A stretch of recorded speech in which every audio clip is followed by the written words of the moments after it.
So, Commodore 64.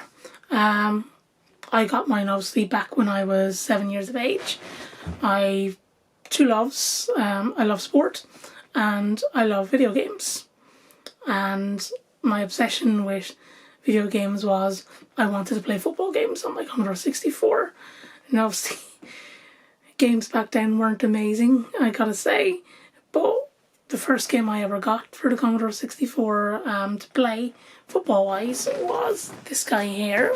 Just gonna grab it now. I think everybody knows who has a Commodore, is International Soccer. It's the cartridge version. What was great about this is you didn't have to wait on a tape to load. Graphic-wise, obviously, was pretty horrendous. All you could really do was run up and down the pitch, play 1 against 1 or 1 against the computer. You really got to choose your colour rather than a club or anything like that, and you just played. Didn't matter how you scored a goal, the ball ended up in the middle of the goal anyway. I remember opening this box in a previous video just to show you that it was complete with manual. I won't do that again because I'm job trying to put it back into the box.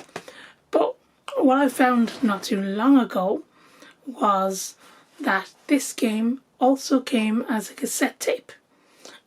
Funnily enough, when you actually go through the list of games for the Commodore, it doesn't actually say that. But I was randomly searching on eBay. It's one of the only places I can really get my Commodore 64 games now.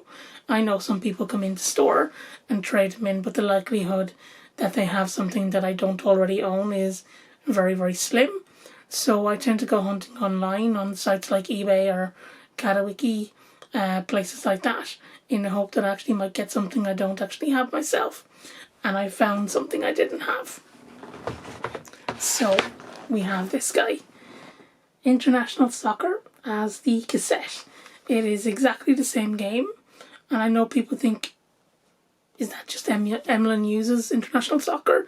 It's not. I do have that behind me. It's actually a far superior game to International Soccer, but I'll show you the graphics. So, really, really simple premises. You ran up and down the pitch, and you tried to score. It was as simple as that. There was no penalty kicks. There was, from memory, I think there was fouls. There was actually fouls. You might have to correct me on that one. It's been a couple of years since I've actually played this game. I think there was fouls, but there was no penalties. I could be wrong, but I think that's correct. I know on Emlyn uses you actually had penalties and free kicks. And that's probably where I'm getting a bit mixed up. But please feel free to correct me on that. But yeah, so we have the two International Soccers now side by side. And it makes me actually want to play it now just to see if there was actually free kicks or penalties. There was no penalties. Definitely no penalties. There might have been free kicks. I think on the video that I did there the other day, it was about a video streaming capture card. I want to be able to actually stream the games just to show you what it was like playing some of these games from back then using the original hardware.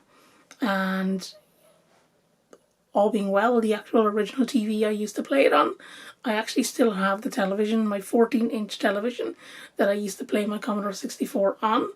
I don't know how that will work with streaming.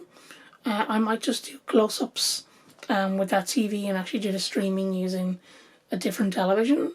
It might actually work because I have a feeling I'm going to have to go from AV to HDMI to do screen capture if I can find a capture card that actually suits. But that's all in the future. The next vlog, I'll go a bit deeper into my football collection, for those that are interested, of course. I do have, obviously, a lot of Commodore 64 games, not just soccer ones.